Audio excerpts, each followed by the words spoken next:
It's almost the end of January. Yay! February, that nasty month coming up, but it's short. And then March. A friend here in the audience brought this for Kesho to see, and I thought I'll show it to everybody. It's the newest issue of the National Geographic, and the lead article is Last Journey into Slavery. And it says on the cover, in 1860, the Clotilda became the final slave ship to reach U.S. shores. This is the story of the people on that ship and of their descendants. So amazing that here we are all together talking about this topic today, and so is the National Geographic. Yeah, that's neat. Okay, a couple of announcements. Well, the regular ones, so if you're wearing a teak oil now, you can turn it on, and if you haven't turned your phone off or on to vibrate, please do that now. Looks like there's always a third regular announcement. Microphone, oh well, you're probably not going to speak into the microphone because Kesha's going to repeat your comment or your question as we go along. A couple of new things. One, there are evaluations at your chair, and it's so helpful to us if you will fill them out.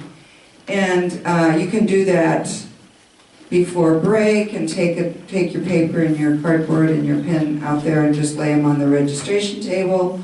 Or you can wait till she's all over in case you think you might have something different to say between break and the end, I don't know.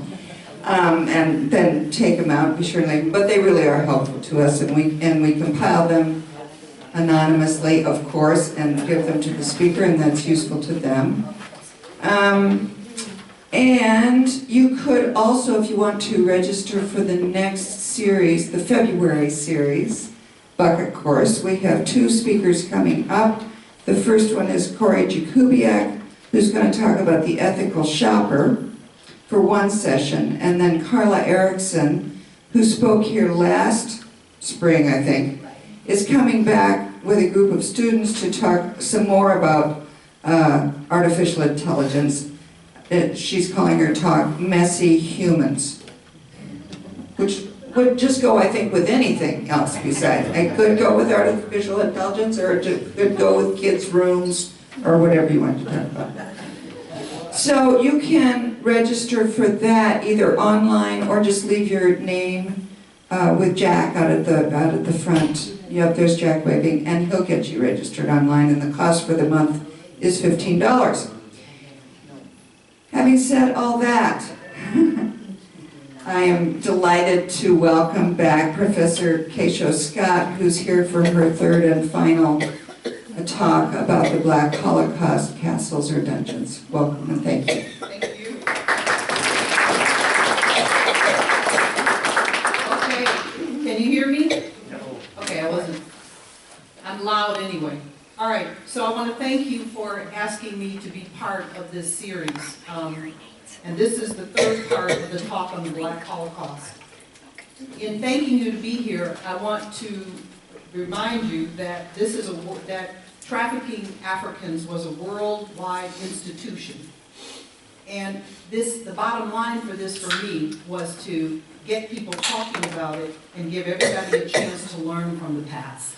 This is not about any finger pointing. This was about us reimagining what we could gain if we talk about something that we don't talk about, right? Which is the worldwide institution of slavery. So with more pictures and more experiential learning and trafficking data, and I want to thank the people who keep bringing me articles. This article here is amazing, and somebody else gave me something. These are all going to thicken the picture that I'm going to continue to make about studying the Black Holocaust, so thank you. But the whole point is to create learning moments. And finally, my goal is for you to experience, feel, and then be informed from the talk. So I have a straight up assignment for you in a moment. You're going to do your homework in the beginning, not the end. So I just want to tell you that. The other thing is, yesterday I was invited by the University of Liberia in Monrovia to give this series of talks. So I want to thank the people that invited me, because I have wanted to do a deep dive into this for a long time. particularly since I went to Portugal and looked at Henry the Navigator and those routes. Then I later went to Crete, and I began to study this early on. But if you know anything about teaching at Grinnell College, you never have the time to do the things you love. I mean, it is so grueling, and that's the good thing. But now in SSF, for me, you have given me a chance to stop and to unpackage this. And it is very close to my heart, extremely close to my heart. The other thing is I want to thank my husband, Tesfai Teklu. He's over there, that dude over there. You know, he is the most modest person I know. He will never take any credit for anything. Maybe that's why it's a good balance between the two. But you know, he has sat with me and discussed these ideas with me and helped prune them with me, in as much as he is an Ethiopian. And Ethiopia is a society that has existed for more than 3,000 years. It is the only country in Africa that was not colonized. And they have their own journey. So maybe at some point you all could consider using his expertise as a demographer and have him help talk about population in a larger, more creative dynamic. So I want to thank you, Tesfai, for I know you don't like that, but you're doing that. So thank you. Love you and appreciate you. Next slide, please. So here's your homework. Are you ready? Take out that pink piece of paper that you got, flip it over, and you will see these words. Can you turn on the light, please? Because you need the light. All right? I got one more handout. Yeah, I think Joe needs one. Right. Sorry I only made 50. I apologize. Share with All right. So first of all, pick a dyad partner. Pick somebody next to you, right? And I want everybody to raise their hand, please. Raise your hand, one hand. And I'm going to throw you a credential. Catch it. All right, now you all are credentialed because your assignment is to be a teacher for a moment, right? To imagine that you could choose 2 words off of this page, because this is what I call a word picture of the Black Holocaust. Just 2 words. And in your role as teacher, how would you begin a conversation with somebody about the Black Holocaust? Now, we've covered a broad base of concepts and ideas, and today I'm going to push you a little bit further, right? But from the previous ones and a few ideas from this talk, which we haven't talked about yet, which 2 words would you pull off and begin a conversation with someone who didn't know? Suppose someone asked you, what is the Black Holocaust, right? Which 2 words might you pick to begin the conversation? So for the next 5 minutes, I'm going to give each of you a chance to take about 2.5 minutes and be the teacher and talk about what 2 words that might help you start the conversation, and then give the other person a chance. Would that be okay? You're doing it anyway. All right, everybody pick a dyad person. Stand up if you like, or sit, it doesn't matter. Go. Which 2 words? Turn the paper over. Excuse me, you have to turn the paper over. Yep, that's it. This is the one. Yeah.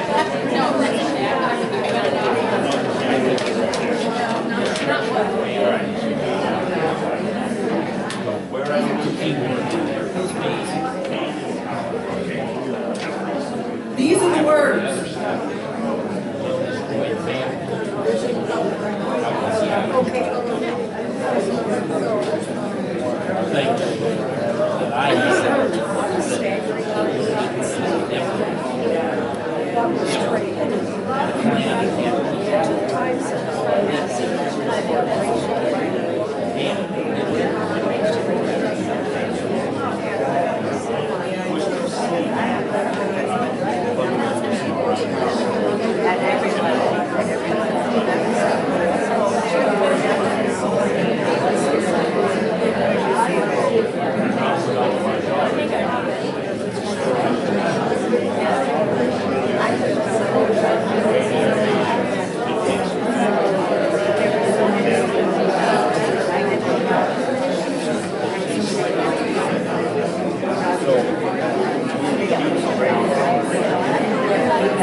So I know we didn't have a lot of time. If you had been in my class, we would have written your mid-exam on this. I guarantee you.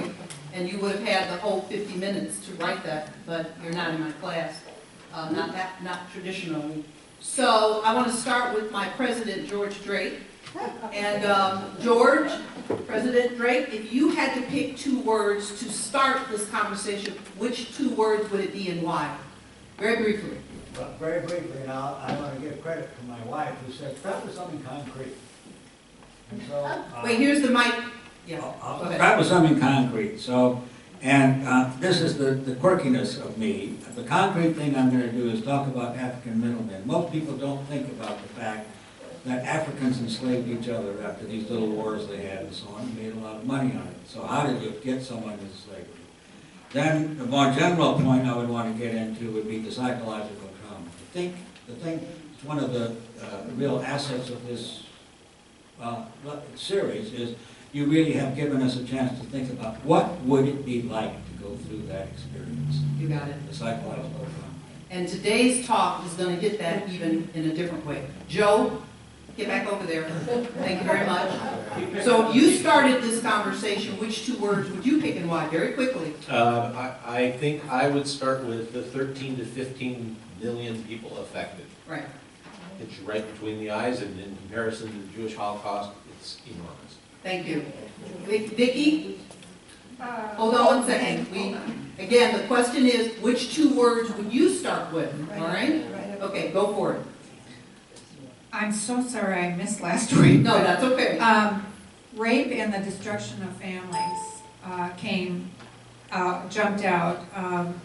Just the total powerlessness and destruction and purposeful separation of children from their and husbands and wives from each other is just hard to even comprehend. Okay, next. I want 2 more people. Yes, please. Again, the question is, which 2 would you start with? Go for it. Right up here. Yep, I put sanctioned by religious ideas because the people who went over very often felt that these were people who were primitive, that their beliefs were primitive, they worshipped trees, they may have worshipped ancestors, and they decided that was not the right way. And so what they did was then treat them differently, as lesser people, as children who needed to be taught. Yes. They sent their missionaries and thought they were doing God's work. Fantastic. One more person? Here. Right here, please. Thank you. Which 2 would you... Wait, hold on a second. Hang on. Hold on. Yeah, we have to use the mic because that's the way to get the question in. Thank The you. word enslavement describes what the Holocaust was. And destruction of families, I would consider destruction of families as one word. Those 2 concepts together sum up in generally what it was all about. Thank you. So here's the deal. Don't even try to act like you can't teach. Do you understand? Don't even go there. To begin the conversation, just 2 words, right? Our young people don't know about the Black Holocaust, right? And after today's class, you're going to see, put your arms out. Thank you. You're going to see the serious interconnection. I didn't say put your arms down. You're going to see the serious interconnection between the trafficking of Africans for 400 years from Europe and the Americas and our country. And even though we're going to focus specifically on what happened in Africa, right, the implications are global, right? And we're going to talk about how those states then created the conditions that operate now. Now I want to say 2 more things. That one, I am still learning. And there are a lot of people in this room who know a lot of information. So I'm not the only source. I just took responsibility for making this subject something we can turn into a beginning discussion. But there's a body of literature that's emerging all over the place, and it's exciting. And I'm still doing my reading. All right, I'm going to move fast, but I have one more assignment. This side of the room, you're going to say, when I point to you all, oh my gosh. 1, 2, 3, go. Oh my gosh. Oh, they're fabulous. And you all are going to do the traditional what with an attitude? What? Oh, that's terrible. One more time. What? Oh yeah, that's an attitude. All right, next slide. So be ready when I point to your side. On the count of 3, all together, I want you to read what the purpose of this talk is. 1, 2, 3, go. Staggering profit and staggering suffering, categories of impact, depopulation in the Black Holocaust, impact as loss, trauma, and cultural confusion, lessons learned and beyond. Next slide. Just a reminder that there were stages of interacting with Africa. Hands out, everybody, one hand, okay, one hand. There was exploration, second hand, there was enslavement, and both hands, there was colonization. You got that? Okay, so you got to understand the context of that. So just for review, the trade routes were money-making ventures. You understand that? They were money-making ventures. And they made money during exploration. They made money during enslavement. That means capturing, transporting, and disembarkment. And Europeans in European countries made money during slavery, where they established it as an institution, and during colonialism, right? We're going to talk about that. So remember, because I don't have a lot of time, I'm going to choose one country to explore how in each of these stages they operated. I chose Britain, all right? But there were 6 dominant countries who were competing with each other, which is why you saw those castles with their, what are those, tanks and, not tanks, but... Cannons. Right, they had, yes, cannons. Because at some point, during various stages, hands up, the more profitable it got, the more they fought each other over those trade routes. Next slide. The staggering profit of slave trading. In one country, as I said, there were 6 major European countries that participated. The Royal African Company was the English mercantile trading company that was set up by the, repeat after me, Stuart family. And the City of London. These were City of London merchants, and what they did is they set up a company and it operated along the West Coast. I'm pointing, what do you say? Oh my God. All right, good. British colonialism, which actually began in South Africa in 1652, became the slave and forced labor model that was later practiced by the Dutch and the Portuguese already. They had already started 100 years before that, right? This is the original mode of colonialism brought up by the Dutch, again, in 1652. Let us review the data and glean what we can learn from it. All right, this side. What? Oh, that wasn't good. Do it again. What? Very good. So we're going to pick one country, and I'm just going to show you the magnitude. Ready? Okay. The British ships traveled for over 245 years. What? And the abolishment of slavery didn't happen until 1805.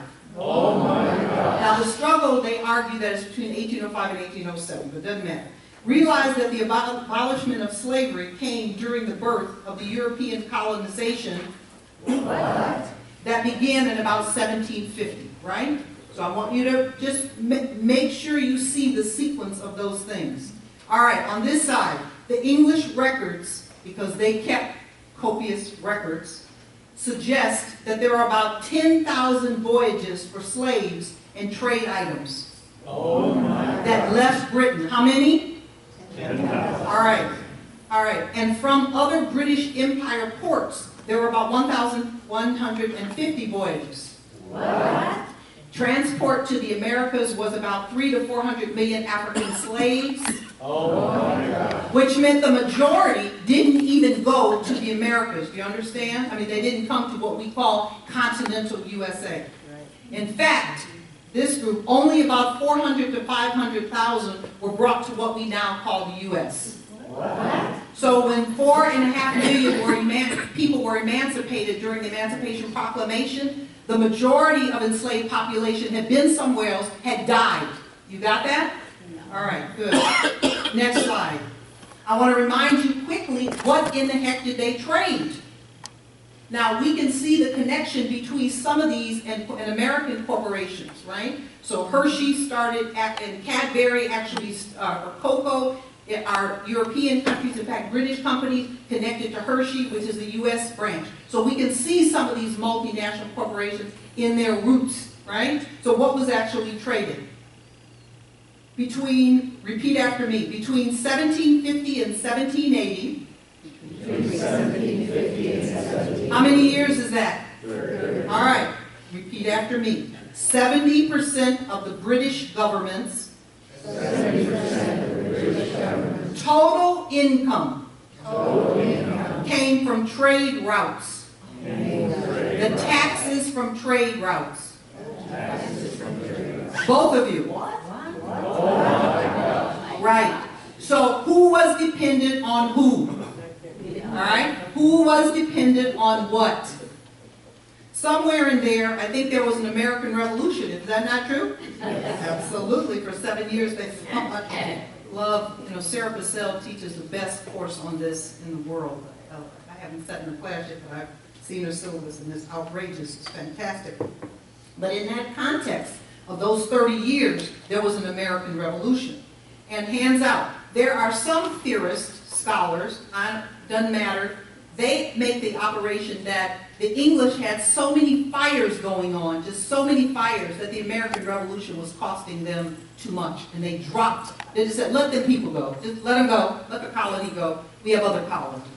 You can explore that on your own. But the fact of the matter is that the American Revolution is that it withdrew its economy from the largest British economy, which was also based on slave labor. Please, next slide. I'm going fast if you don't notice.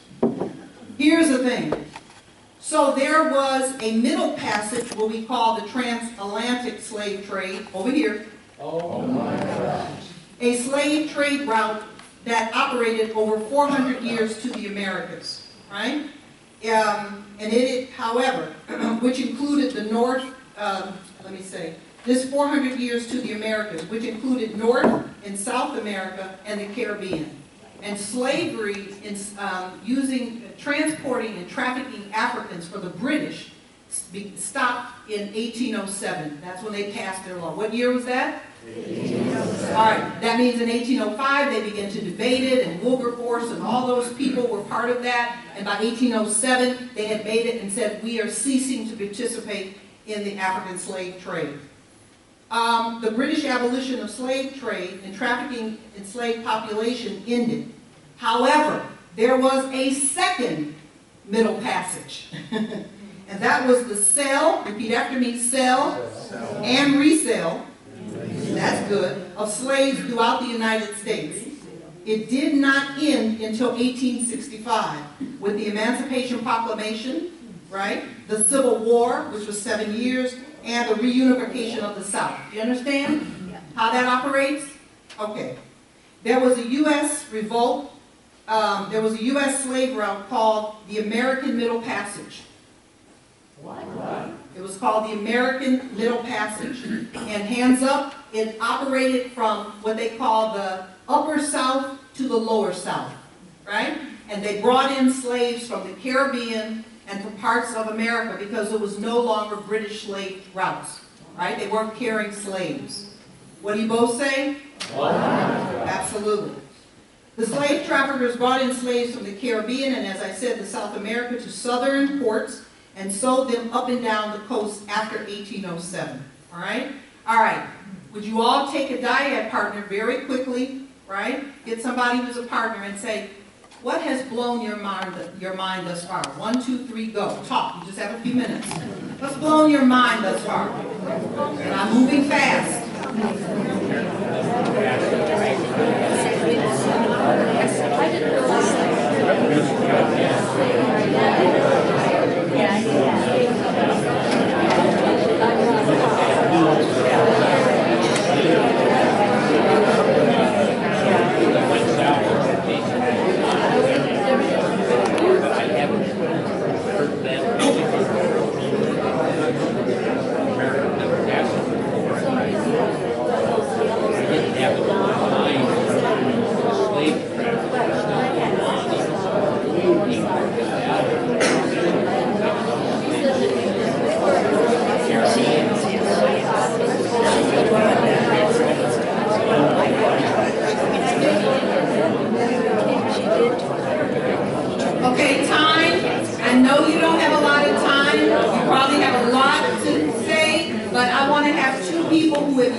of what has kind of blown your mind thus far, right? Because we're looking at the third talk is about the impact on Africa and Africans, right? Okay, and all enslaved people were Africans, right? They weren't slaves. So watch your language. They were Africans. They were brought into the institution of slavery, right? But they were Africans, all right? Okay, anybody want to share? I heard you talking. What's blowing your mind thus far? I'm going to call on you in a minute. Anybody? Yes. Thank you. I'd say the sheer numbers, there were 13 to 15 million people taken, and 20% of them died. Absolutely. That's staggering. That is staggering. Thank you. Someone else. Thank you for sharing. Anybody else? Here's another person. Hold on 1 second. We got to. Thank you. Thank you for waiting.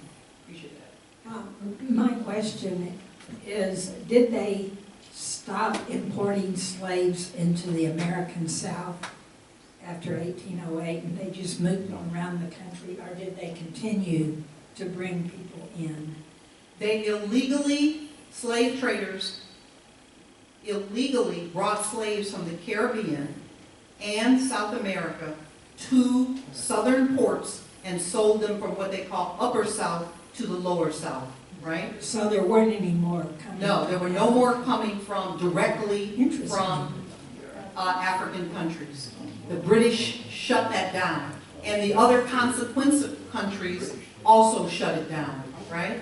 Now, there's a sliding debate among scholars about how fast that happened and all of those kinds of things. I just wanted to give you hands out. I just wanted to give you a smither, just sort of a touch of a way of thinking about that, all right? All right, next slide, please. So, one of the things that happened is we created this binary of looking at race. Remember that 100 years before the ending of the slave trade, that is trafficking Africans out of Africa and being part, 100 years before, in the American colony, not yet America, write this down, we'll say this, 1705 Slave Act. 1705 Slave Act. That's 100 years before the British stopped trafficking people. In their colony, which was not an American country yet, right? They passed the 1705 Slave Act, was passed, and it declared that black people, repeat after me, enslaved populations were property. All right? So they began, let me go on. This law distinguished who could be a slave and who could not. You understand? Based on, guess what? Put your hands up. Skin color. Got that? So whites could only be indentured, but they could not be enslaved. You understand? So hands up. We create this binary that we're always talking about. White, black, white, black, white, black, white, black. And if you were born black, you knew you had the capacity and the definition of being a slave. This law reinforced two things. Number one, repeat after me, the one drop rule. What do you say? Oh my God. You had one drop of black blood, you were defined as a slave. You got that? All right. The second thing it reinforced is the birth of the concept of whiteness. What? Absolutely. There is no country called white on a European map, right? There is none. So the elevation of the notion of white and whiteness had to do directly with the slave experience. Next slide. So I want to move very quickly. My husband is much more of an expert in this than I am, but in talking to him, I thought it would be important to bring in one of the biggest set of theories about depopulation. Hands over here, right? If you take large chunks of people from a place and put them somewhere else, what is the effect that that has on that place? Very bad. All right, you're right. So while you look at these pictures, I want to give you some of those things, and I'll be pointing to you, so be ready and be loud.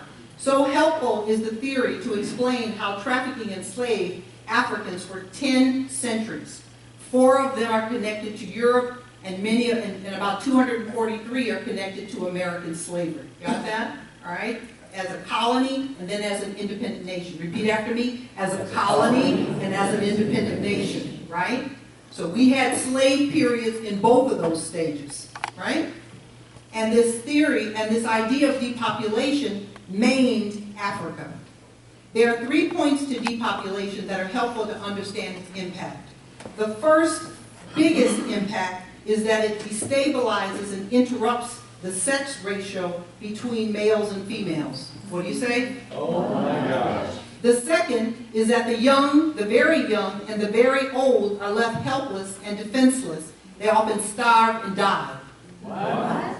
And the third is that, hands out, trafficking Africans, right, removing able-bodied people, mostly men, from the situation, destabilize the political institutions, that is, law, order, and justice, and impacted the agricultural base, which fed the people. It destabilized what was already there. Are you following me? Both groups. You got it, right? So if you don't know what the political structure of those societies were, you only think that they were running around unpolitically stabilized. Are you kidding me? They had kingdoms and empires just like European feudalists and variations. So trafficking Africans destabilized the political institutions that they had developed over centuries. And finally, the most able-bodied were not able to create the safety and security that is necessary, and there is a deep-seated fear that something is going to happen. Both of you. Oh my God. So these are some of the impacts. I want you to engage in an exercise. Imagine this. Grinnell's population is 9,112. 48% are under 18 years of age. There are 81 males to 100 females. That's right, was that the other way around? I was thinking about that as I read it this morning.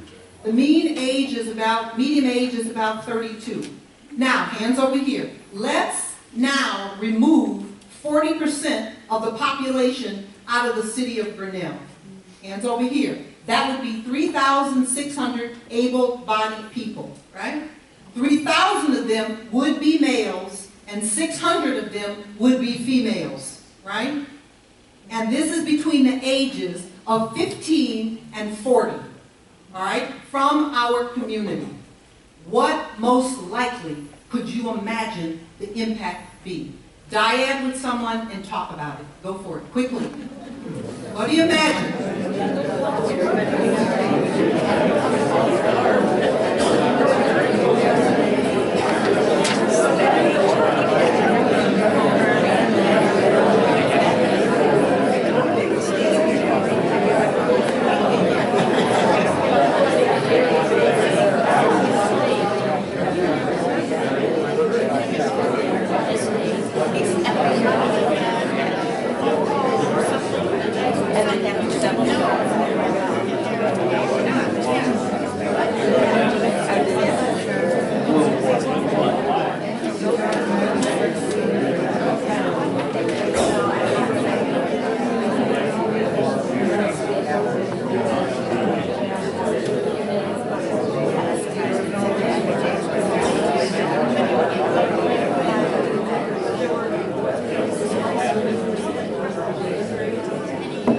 Okay, time. Because we're very close to our break, I would imagine that if you could continue this conversation during the break, because it is a staggering concept, right? I wanted to bring it home to your experience. And we wouldn't know what would create such a phenomenon. It could be in many kinds of things. But for sure, it happened for 10 centuries in Africa and 400 centuries with regard to the British colonization. So imagine if that happened just for 10 years in the city of Grinnell, just one little small American town, the impact. Have a good break. Okay, thank you, Kesho. So we're starting break a little early, so we'll be back at 10 of by this clock. And if you forget that, Do not be late. I want to start. Oh, they know to listen for the cowbell. Thank you. So, I want to change your responsibility a bit. I want this side over here to say, please. Please. Oh, a little bit better than that. Come on. Please. Thank you. And I would like this side to say, give me a break. Give me a break. Got that? Okay. All right. Next slide, please. So we're going to now very quickly run through impact.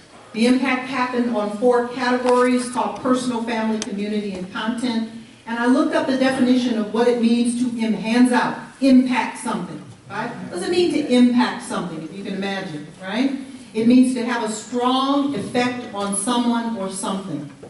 So we're going to, because of time, I'm not going to do an impact exercise that I generally do in my class when I teach race and ethnic relations. But if you can imagine 2 people walking past each other and they've never seen each other before and they just give each other a look.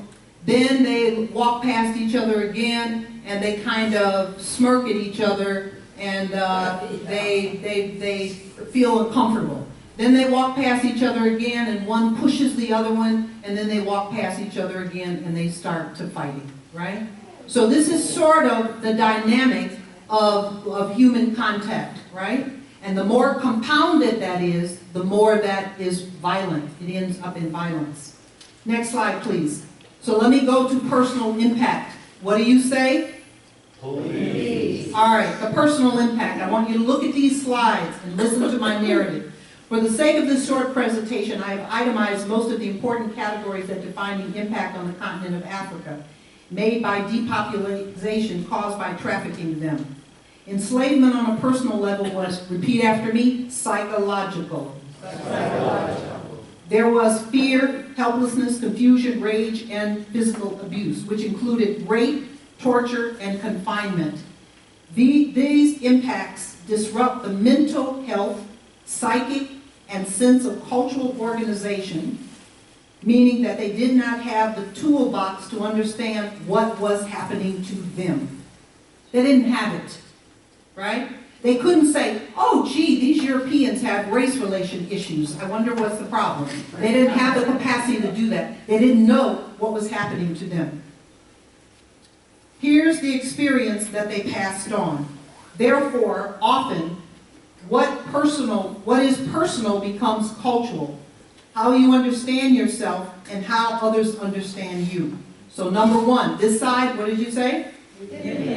Number 1, they internalize, put your hands on the stomach, they internalize that psychological trauma, right? And many of them did not feel good enough. Number 2, there is a black inferiority, being convinced that there was a racial hierarchy that was operating. Hands up, this race was better than that race. Remember that binary between white and black and who defined slave and who did not? Number 3, there was increased suicide, mental breakdowns, and loss of the will to live. And number 4, there is a feeling of shame, embarrassment about one's body associated with the degradation of slavery. These impacts and many more, just for the sake of time, begin with, hands out, trafficking, right? And today you would call this unresolved, repeat after me, unresolved trauma in the African mind. Next slide.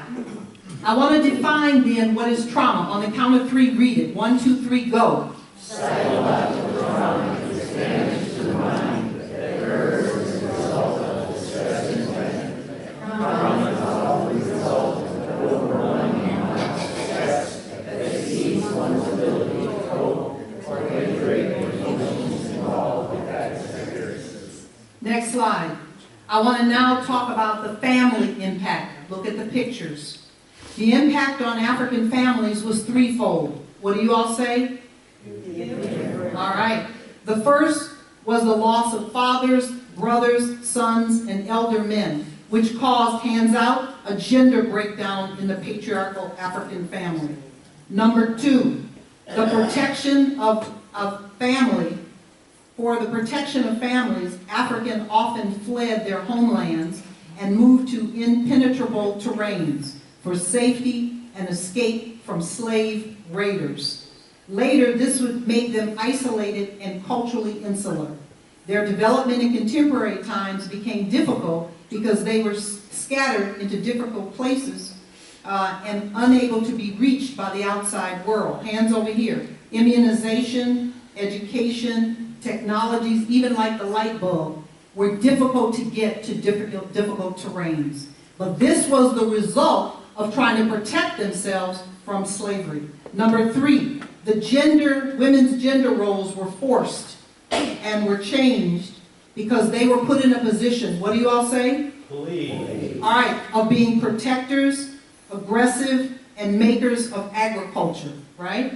In the Western domestication, women were not involved in the outside world, and women weren't often involved in agriculture. Now, that's not quite true because Irish women and Welsh women were involved, right? So it also depends on what European countries we're talking about specifically, all right? Okay, what do you say? Please. All right, next slide. So as a result of this gender imbalance, one of the things that we find, this is what became of women who were left to protect the family, which was depicted in the famous Black Panther film. They were inscribed into a fighting force of women, warrior women, who protected the babies and the older generations. Many remind us were unmarried and therefore added to the underpopulation, which was below. What do you all say? Very good. Next slide. The community impact. The community's impact on Africa then was in several subcategories. Everybody put up one hand. At the social level, keep your hand up, there was a racial binary. Come on, white and black. And as the social construction of whiteness and white people, it predetermined who was going to be in power and who was not. Not just at the level in Africa, but all over the world. During the enslavement stages and later during European colonialism in Africa, the Americas, Asia, and the Middle East.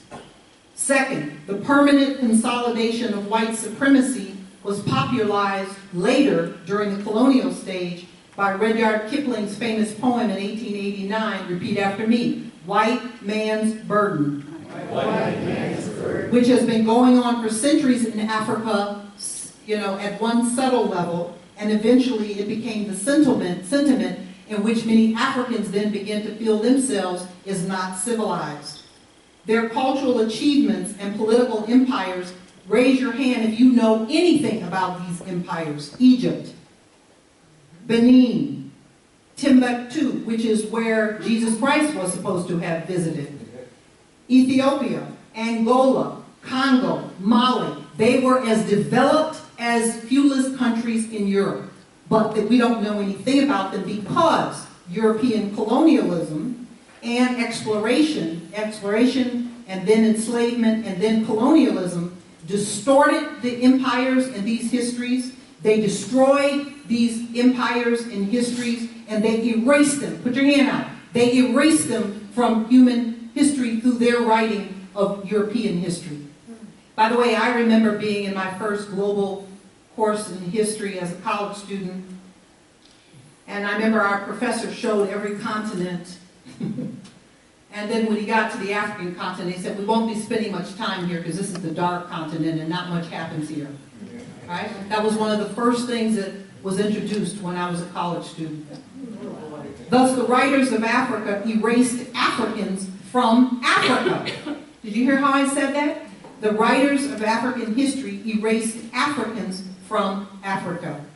And third, the gender imbalances created by selective enslavement was male-dominated, commanded marriage systems that reinforced polygamy at the community survival level. You understand that? Can you imagine if we brought this home and we removed this population in Grinnell, we might create different marriage systems just to maintain the problem, even though that is not our, sort of Christian notion. We might create systems like that for the general larger population and survival of all of us. So it's not unthinkable, right? This is not to say that Islam and some of their precepts about marriage didn't operate. But I'm just pushing you to think a little bit different. Next slide. The White Man's Burden. I want us to read out loud what it says. Rudyard Kipling's poem has 5 parts, and we actually use it in our American Studies introductory course. But this is the general sentiment which was consolidated by colonialization. 1, 2, 3, read, go. Take up the white man's burden, send forth the best ye breed. Go bind your sons to exile, to serve your captives' need, to wait in heavy arms, on flutter hope and wild. Remove hostile evils, half devil and a half child. So this was in 1899. We're talking about the hundreds of the 2 centuries that preceded that. So this was a sentiment that became part of the pre-imperialist stage, and we know about that. But what I want you to say is, I just want you to know that the seeds were set, right? Okay? Because this sentiment gave European nations an excuse to continue to create systems of oppression for people in Africa. These patterns are clearly seen in Africa today. When I was teaching on my Fulbright in Ethiopia, there was a poll that I shared with my sociology theory course that I was teaching, in which a dozen of the 56 African countries, at that time it was only 54, talked about how they thought they should move forward, from underdevelopment to economic development. And here is a line. Many reported that they would rather be under colonial rule than trust the African leaders because of the permanence of government corruption. Did you hear what I said? That they, in order to imagine themselves moving forward, they would rather be under colonial rule again. That's astounding, right? And this was in 2001. All right? I want to stop there, and I want to give you a chance for very quickly to identify what have you learned thus far about impact. 1, 2, 3, go. Pick a diet partner and talk. I'm only going to give you 2 minutes. You're going to get 2 minutes of my time, and then we'll move it on.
Okay, time. So if you noticed, we got through the first 3 categories pretty rapidly, right? As many of you, through just intuitiveness and your own understanding, probably can connect with some of those. We're going to spend a lot more time on the continental impact, right? So just know that. But I want to hear from at least 4 of you about what blew your mind? What became more clear to you, right? Because I want you all to be able to share that with each other, all right? So just raise your hand and the mic will come to you. What'd you learn? I learned something that just absolutely blew my mind. The impact of every aspect of everybody's life in every way by this. The relationships, the jobs, absolutely everything. Thank you. By the way, when I teach this course at the University of Liberia, I'm going to also interject what it did to the European psyche, right? Also. But for this course, I'm focusing on the Black Holocaust. Someone else, raise your hand if you want to share. Please share. Thank you. What blew your mind? What became clear? What was an aha for you? Or thoughts?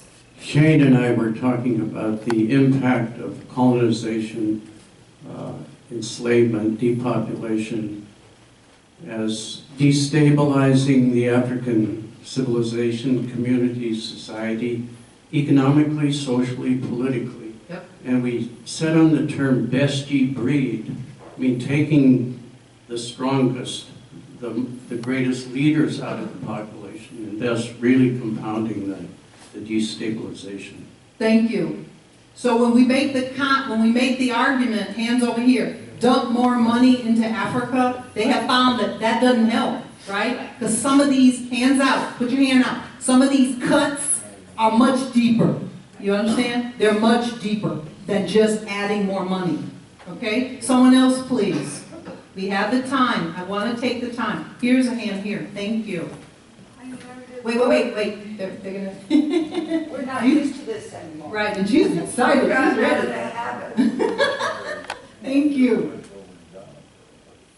I never did think about the loss of so many leaders being part of the reason that Africa has such a hard time with corrupt government. So many of the possible leaders were gone. Absolutely. So I want to share, I want to just circle back to my own experience. I read a quote once when Lena Horne, do you know who Lena Horne is? Okay, well, I'm glad. When Lena Horne was asked to sing at an event in New York, I think, no, was it someplace in Europe, and she was asked to, this is during the war, and she was asked to sing, and mostly it was German soldiers who were captives, actually, during World War II. And she was asked to come through the back door because that would have been the dynamic of racial segregation in the United States. Can you imagine that? Right? And she made a statement called, when they asked her, what do you make of this irony of this? Isn't this crazy? And she said, you know, as a black woman, and she said, you know, black women have the habit of surviving. And I remember taking that quote and thinking, how powerful that is, right? Okay? So later, when I was a PhD student at the University of Iowa, and they were insisting that I write a story about a black woman who had been an athlete and a coach, and I refused. And what I said is I'm writing about that habit of surviving, which is my first book. And that was a story of how women born in the 30s, raised in the 40s, and became parents in the 50s. My mother's generation, my mother's story in that book was impacted people like me who were born in the 50s, raised in the 60s, and became a parent in the 70s. And the most powerful part of my book is the end of my book. When I was in Hershey, Pennsylvania, doing a graduate program for the summer, and they asked, my daughter said, Mommy, come outside and play. And I was not able to do that. And they said, when are you going to finish that PhD? And I said, Mommy's going to work hard on getting this done. And I said, but I'm writing about the habits of survival. And my two daughters said, we got the habit of survival. They were 9 and 11. And I interviewed them. And I tell you, the most powerful part of my book, verbatim, is when I pushed that tape recording and my daughters talked about what it was like to have me as a mother in which those habits were in place. So when you see those warrior women up there, right, that is how I was modeled, directly linked to the African experience. All right, can we move on? What do you say? All right, good. So I want to talk about the next slide, continental impact. I'm going to go fast, but I want you to get this. So what is the impact of trafficking on the African continent in the past and in the present. The fact is that the population of the African continent, which is over 1 billion people, which makes up 14% of the world's population, in which Nigeria in particular is the biggest country in Africa with the largest population of 185 million. Hands over here. So that means that trafficking in the past has impacted this continent. In addition to the impact at the personal, social, family, community level, there is the continental impact and beyond. First, trafficking interrupted the natural development of African societies themselves, which were at multiple stages of societal development. Some ethnic groups were like the Powhatan Indians when the Europeans came to what they considered the Caribbean and the New World. There were people who had not developed advanced military systems. Whereas the Iroquois in Michigan gave the colonial settlers hell because they were highly developed fighters, right? Well, the same thing happened. That enslavement, capture, enslavement, and transport of peoples out of Africa interrupted their own natural systems. Number two, trafficking weakened, as I said before, the political structures of African societies, which made them vulnerable. Not only their own ongoing ethnic conflicts, hands over here, they had always had ethnic conflicts because the nature of any nation state, hands out, is to include more people of diversity, impose the policies over those people to grow your nation state. How many people have ever heard of Anglo-Saxon, right? There were specific groups that operated. The same level of development was happening in parts of Africa. All right? So they were already weak by those inter-ethnic conflicts in Africa, which made them weak to the European invaders and their advanced militaries. Third, the trafficking impeded the formation, as I said, of larger national ethnic unities, which became parts of states. Instead, the trafficking led to greater ethnic conflicts, hands out.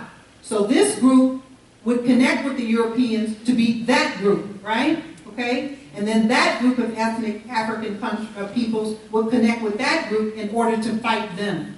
And this we can see when we look at this kinds of holocausts in Rwanda in particular, right? That these ethnic conflicts are old conflicts, all right? But they were compounded and boiled by slavery and later colonization. And fourth, one of the most painful is that trafficking led to distrust in the psychic of Africans toward each other, along ethnic, linguistic, and cultural lines. I want you to imagine whatever you think trust is about. Like, what would it be like to live in a situation where you couldn't trust your fellow person, right? Well, because of the role of the middleman, right, and which was already said, and also the conflicts that they had had for centuries before the Europeans came in, it was more concretized and more solidified by the impact of enslavement, right? So the bottom line, and this distrust is compounded later by the mixed race population, colonial rule, and economic robbery of imperialism. The bottom line here is that the continental impact is still shadowing, hands up, Africa, even after political independence. The first African country to become politically independent was Ghana in the 1950s, right? And for the next 25 years, African countries fought for political independence from their colonial regimes. And the Portuguese, who were one of the first, were the last to give up their colonial colonies. Angola, Mozambique, and what was the other one? Angola, Mozambique, and Guinea-Bissau, right? In 500 years, the Portuguese did not build one hospital in Guinea-Bissau. Not one hospital in Guinea-Bissau. And the revolution against colonialism in that country was over 1,000 people, over a million people participated, and about half of them were actually women revolutionaries, these warrior women that we talk about. The Berlin Conference was in 1887, in which divided Africa between European imperial powers, and it did not flow from indigenous categories. The post-colonial economic control of these will later become neocolonialism. Let me reword that again. The Europeans figured out by 1887 that why in the heck are they fighting among each other? Why don't they become civilized and stop fighting over these trade routes? Huh? And then they concretized their colonial and later imperialist activities, expansions in these countries. This led to big schemes in which African people felt they were left out from the control even when they became independent. And we now know that neocolonialism, hands over here, is about political independence, hands over here, but still economic control of the country, right? You can read in Nkrumah and lots of other people. All right, next slide. So the worldwide impact of slavery is also linked to what we now know, and new scholarship is emerging on what is modern slavery. One, slavery is an institution. So these are some of the impacts. Slavery as an institution made people of African descent of diaspora all over the world. That's what slavery did. So when I went and taught in Grinnell in London, and I went to Brixton, which is the last stop on bus number 7, and they had a riot which darn near shut the city down. They were descendants of Africans who had been brought there centuries before. Now there were Jamaicans and other diverse groups from the colonial relationships. But we are people of African descent. We are part of the African diaspora because of European slavery. Number 2, we are victims of racial, often, discrimination globally. You've heard the phrase, last hired, first fired. Well, you can find yourself in any place. The people of African descent in Peru, the people of African descent in Cuba. By the way, unlike what Ricky Ricardo looked like, the majority of Cubans look like Kesho Scott. Do you understand? They were the ones who fought with Fidel and overthrew Batista and others, right? They don't look like Ricky Ricardo. That was Hollywood, right? That was television. 3, the ancestral home of origin, Africa, hands out, is still not united. And Nkrumah talked about Africa must unite. Therefore, people of African descent do not hold any leverage of economic power or military power to chart their own course. In fact, from European and Western political and economic agendas. I was sharing with someone, there are 320,000 Chinese right now in Africa. There are 4 military bases being established. Namibia is one of the ones I saw when I went on the semester at sea.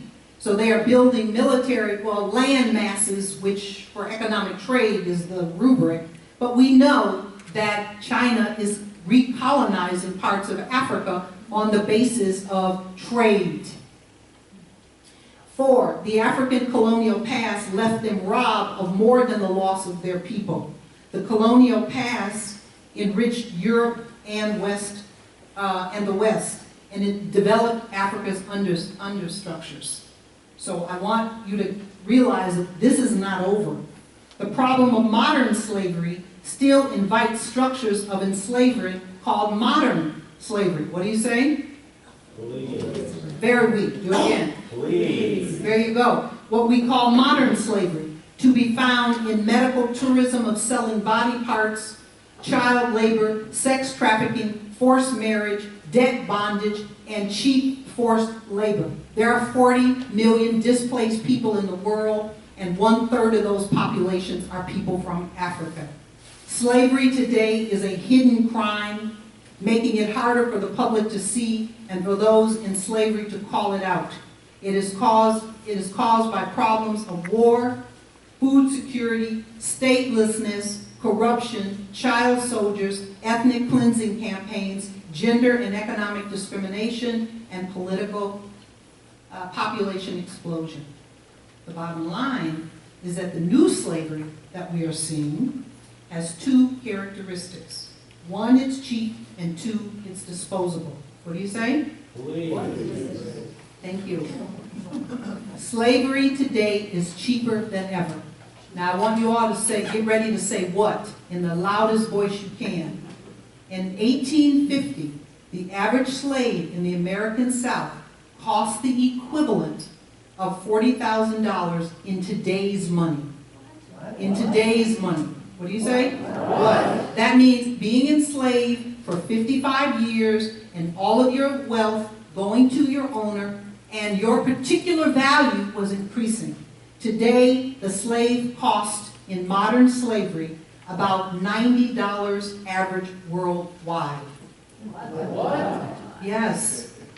All right. Pick a dyad partner and for 2 minutes only, share what you've learned about this worldwide impact of slavery. What blew your mind? Quickly, talk.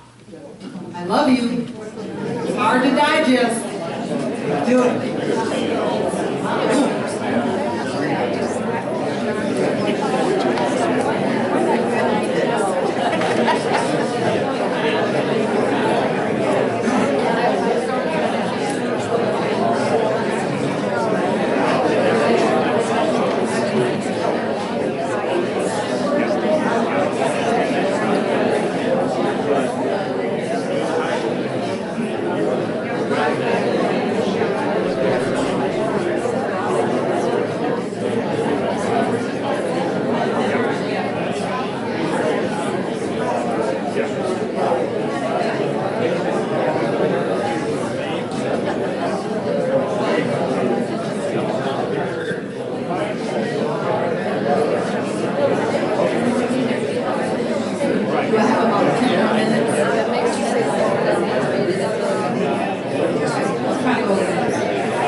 Okay, time.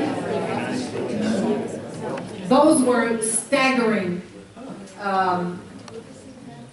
concepts and ideas with regard to the impact of worldwide slavery now, right? Wherever it was practiced, and the connection to when societies cannot go from being underdeveloped to developed, then they continue to be vulnerable to the reasons that slavery existed in the first place, right? That's the point I wanted you to get to. Next slide. You know, images of pain and power are some of the things I experienced when I went back to the Elmina Castle. This door of no return was not there when I went there, you know, at 20, but it's there when I went back at 60. That you can literally walk out and see, you know, how a slave would have been put in a chain and brought there. That was astounding inside of me. I went into now there are reefs from other countries. In fact, Nancy Pelosi and Representative Omar were there the week before I came and left a reef on the part of their representation. And I took off one of my Buddhist bracelets and put it on top of that because it was very important to see something that was from America. You know, touching the wall of filth that my descendants, because I'm descendant of a slave that survived, all right? That was very immediate. I will never forget that. So my hand is on that wall where some person stood. I saw the plaque that Barack Obama and Michelle Obama left with regard to the Cape Coast Castle. And we did memorials. There were 159 people in my group, and we did memorials for all the mothers and the fathers and grandparents. We lit candles and we sang. Next slide. You know, hopefully as more people talk about the Holocaust, the Black Holocaust, they'll talk a politics of forgiveness and reparations, not framing it as money, but framing it, go back please, framing it as, it hit, you gotta take it back. I want to say that my main point was for you to learn about the Black Holocaust. Statues that were made, statues to make images visible, that were once invisible, visible. So now we see more museums of the slave, Black experience, Holocaust experience. memorials and monuments to the transatlantic slave. The second was on Goree Island, and during the American government gave $1 million for this monument. But this was happening during the impeachment trial of President Clinton, and so the news cycle did not focus on this particular thing in 1999. But this is in Goree Island that you can see. It is one of our only gestures of forgiveness and apology as a nation, not even in the context of our United States. The Museum of the African American Smithsonian, and obviously changes in curriculums, and African scholars are rewriting Western interpretations of history. Next slide. At the popular cultural level, thank you, we see that movies like books like Homecoming, which are connected to parts of the African story. The Harriet movie, I don't know if you all saw it, but it is absolutely worth seeing. Pop DNA has created a different way that we might understand. There are 61 Black Lives Matter, there's 61 Black Lives organizations in different parts of Africa, and the response globally to transnational movements. I teach social movements, so I study those. Next slide. I could not end this presentation without talking about Amazing Grace. And many of you, I only have a few minutes, you know the story. It was published in 1779. It's part of a larger work. It was written by English poet William Cowper and Anglican clergyman John Newton. And it was Newton's experience as a slaver that brought real gut to this. I have a lot more to say, but I'm not going to talk about it other than I want us on the count of 3 just to read these words. 1, 2, 3, go. Amazing grace, how sweet the sound, that saved a wretch like me. I once was lost, and now was blind, and now I see. So many of us have sang this in our churches without any context. The context is profound. They have excavated so many things about Newton's life, who basically died in obscurity in serving the Catholic mission at that time.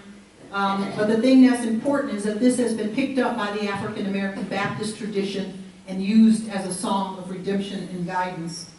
The message that forgiveness and redemption are possible regardless of the sins committed is, to me, at the heart of this notion of amazing grace. It is estimated and performed by at least 10 million people annually throughout the world. Next slide. It is my hope that there is no conclusion to this discussion about the Black Holocaust. I don't have any conclusions. I want it to be a dialogue, a global dialogue. Again, thank you for giving me a chance to deepen my research, to grow in my own perspectives, to bring a subject that's close to my heart that I felt as a 19-year-old student, that I didn't have classes that taught such things. Obviously, that's not true now.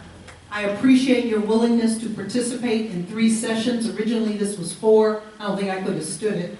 But learning and doing these experiential exercises and being as open and heartfelt as you've been has touched me, and I want to thank you.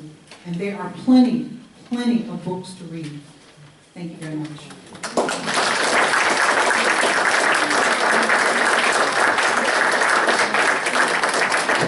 We do thank you, Kesho. It was wonderful. And in a way of a small way to show our deep appreciation, we present you with this certificate of appreciation. And want you to know that $50 will be donated to the Art Hyman Book Club Fund. And so there's going to be a purchase of a book or so because you did this, because you brought this to us. Thank you very much. Thank you so much. Thank you. I have won many awards, many, but this is very meaningful to me. Thank you very much. And you get to turn in your evaluation.